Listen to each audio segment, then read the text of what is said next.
આપણા માં કેવા સુપ્રીમ પાવર.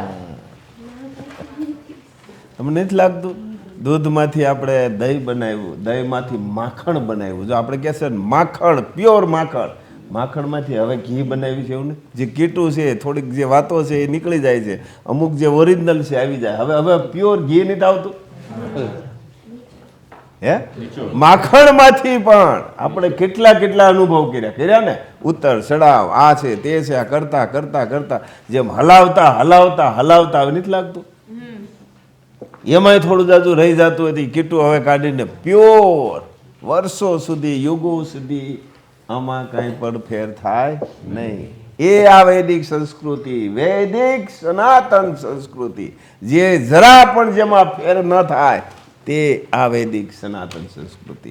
ખાલી વૈદિક સંસ્કૃતિ નહીં, ખાલી સનાતન સંસ્કૃતિ નહીં, વૈદિક સનાતન સંસ્કૃતિ. એમાં કોઈ પણ નાતી જાતિ આવતો નથી, ન આવતો હોય તે અનાદિ. નાત જાતના ભેદ ન આવતા હોય, હે કંઈ પણ ના આવતું. એક જ જે નિયમ આપ્યો છે તે નિયમ, પ્રકૃતિ જે રીતે જીવે છે, જે રીતે રહે છે તે નિયમ આપણે પણ જીવતા જઈએ. આ પ્યોર ઘી, અને ઘી વર્ષો સુધી બગડે નહીં.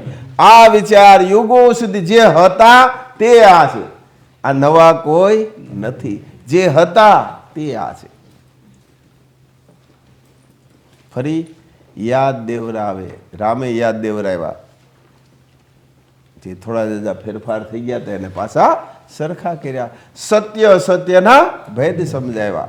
પાછા કૃષ્ણ આવ્યા ત્યારે પણ થોડો જાજો ફેરફાર થયો, ત્યારે પણ કૃષ્ણે સત્ય સત્યના ભેદ સમજાવ્યા. અને આજે ખુદમાં આવ્યા છે, જે સ્વયં જેણે આ બધું જે નિર્માણ કર્યું છે તે મહાશક્તિ, તે આ સુપ્રીમ પાવર, જે ઘણું આમ તેમ થયું તેને પાછું સરખું કરવા સત્ય અસત્યના ભેદ સમજાવવા આવ્યા છે. હા, જન્મના ફેરામાંથી મુક્ત કરાવવા આવ્યા છે. જો કરી લઈએ તો સરસ. રેડી. શું છે આ?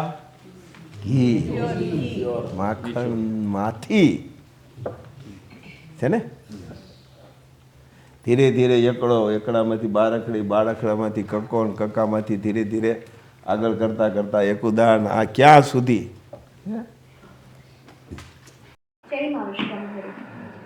या देवी सर्वभूतेषु सर्वोपरि शक्ति रूपेण संस्थिता नमस्तस्यै नमस्तस्यै नमस्तस्यै नमो नमः.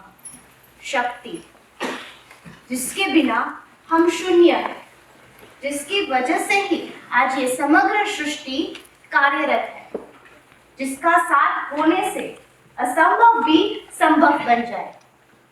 शक्ति का शब्द सुनते ही हमारे भीतर जैसे खुमारी उत्पन्न होने लगती है और हमारे विचार में रानी लक्ष्मीबाई, अहल्याबाई, शिवाजी, महाराणा प्रताप इनकी छवि आने लगती है. आज हमें उनके जैसे बनना है. उनकी जो खुमारी है वैसी खुमारी स्वयं के अंदर लानी है. तो उसके लिए क्या उनकी बातें करना ही पर्याप्त होगा? उनके जैसे बनने के लिए गुणगान नहीं, बल्कि उनके जीवन में से जो सद्गुण है वो स्वयं के आचरण में लेना होगा. स्वयं के भीतर की जो सुषुप्त शक्तियां है उसे जागृत करना होगा. और ये सुषुप्त शक्तियां कैसे जागृत होती है, किस तरह से जागृत होती है, इसका मार्गदर्शन हमें श्री महापात्र दे रहे हैं.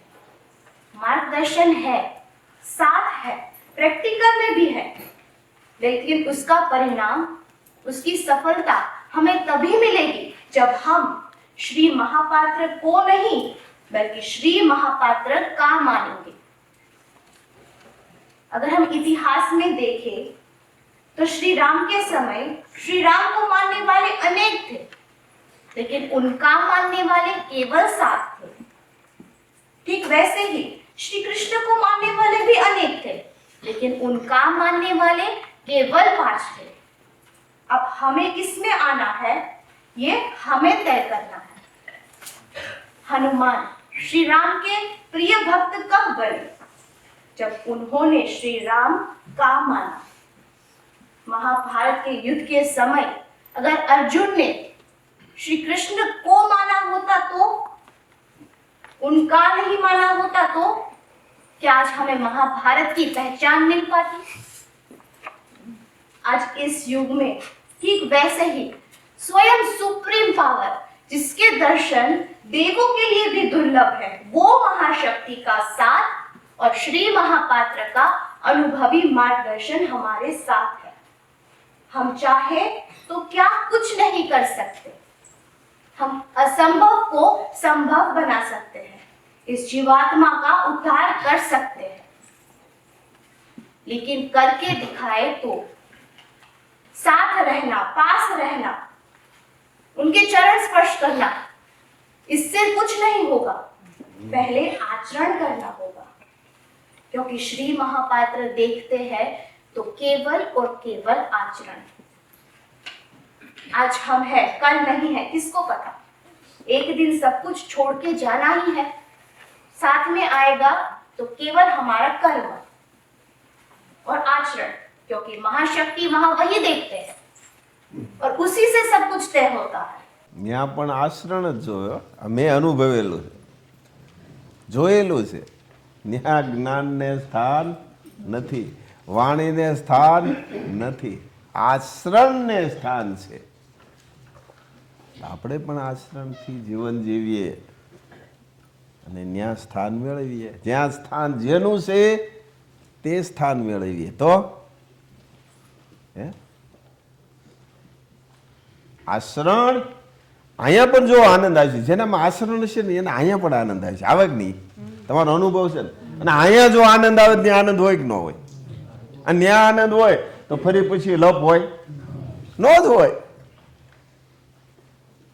આપણે પેલા તૈયાર થવું પડે, ખુદને તૈયાર થવું પડે, ખુદને આરોગવું પડે, ખુદને આચરણમાં લેવું પડે.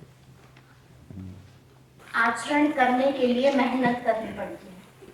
अब उससे भी सरल उपाय ये है, મહેનત તો કરીએ છીએ, ખાલી યાદ કરવું પડે. મારે આ નથી કરવું ને આ કરવાનું, મારે આ નથી બોલવું પણ આવું બોલવું છે, મારે અત્યારે જરૂર નથી તો નથી બોલવું. યાદ કરો, ફરી ફરી શબ્દને યાદ કરો. હા, જ્યારે જે પરિસ્થિતિ ઊભી થાય ત્યારે નવમણકાની માળા છે અને 17 વૈદિક સદગુણ છે. એ શું છે? આપણા હથિયાર છે. એ શબ્દને યાદ કરો. અમુક સમય ધીરજતા જે છે ને આપણા 17, બસ તેને યાદ કરો, ફરી ફરી તેને યાદ કરો. અને નવમણકાની માળા છે એ છે ઢાલ. જ્યારે જે પરિસ્થિતિ આવે ત્યારે ઢાલને આમાં રાખી દેવાની. અને 17 વૈદિક સદગુણ છે આપણા હથિયાર છે. ઢાલ અને હથિયાર જો બે હોય તો જ આપણે આગળ જઈ શકીએ. હા, નહીતર આગળ જવાય નહીં. ये शस्त्र हमें दे दिए, वो शस्त्र जो हमारे जीवन के उद्धार के लिए और इस जन्मों जन्म के चक्रव्यूह से मुक्ति के लिए हमें सहायक है। श्री महापात्र कहते हैं कि मैं 2 कदम आपके ओर बढ़ूंगा, लेकिन 1 कदम तो आप मेरे ओर बढ़े। એવું નથી લાગતું કે સમયે સમયે રામે પણ એ સમયની અંદર શસ્ત્રો હતા. એ સમય આ કાળ પ્રમાણે હોય તો સમય પ્રમાણે હોય. કૃષ્ણ વખતમાં પણ હતા.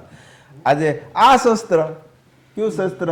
17 વૈદિક સદગુણ અને નવમણકાની માળા. બસ આ શસ્ત્ર જ છે.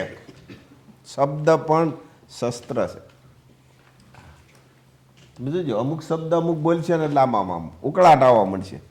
અમુક શબ્દ એવા નીકળે ને હા શાંત થઈ જાય કે નહીં? અને અમુક એવી ઘટના ઘટે કે એવા શબ્દ નીકળે માણસ રોવા મળે કે નહીં?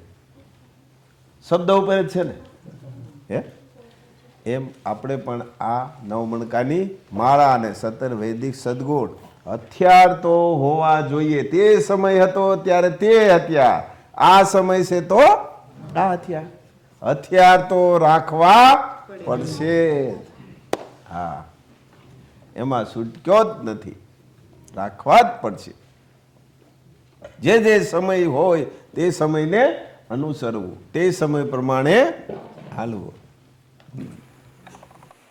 ये शब्द रूपी दो मोतियों की माला और 17 वैदिक सद्गुण अगर इसको साथ में रखकर आचरण करेंगे तो इस जीवात्मा का उद्धार संभव है.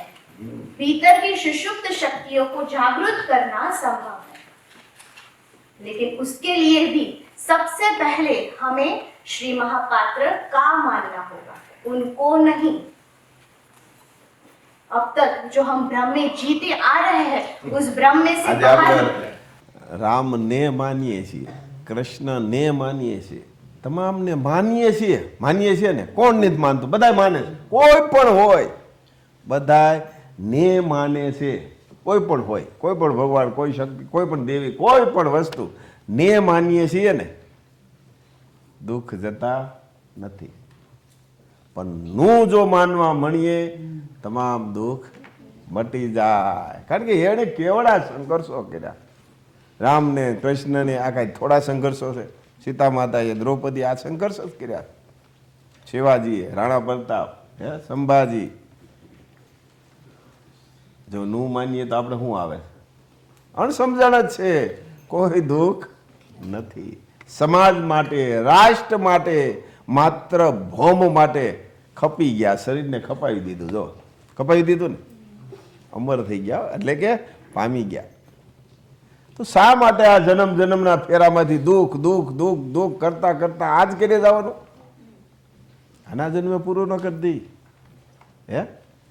શસ્ત્ર ઢાલ રાખીને લડી લ્યો. હવે સમય આવ્યો, લડી લ્યો. હવે આપણા અવગુણો સામે. अब करके दिखाते हैं, केवल बातें से नहीं, क्योंकि समय हमारे पास बहुत कम है. अब निकलते हैं भ्रम में से बाहर और जीते हैं वास्तविकता में और ऐसा आचरण करते हैं कि श्री महापात्र को गर्व हो, उनके साथ महाशक्ति को भी गर्व हो और गर्व से कह पाए कि ये मेरा आदर्श संतान है. जय महाशक्ति.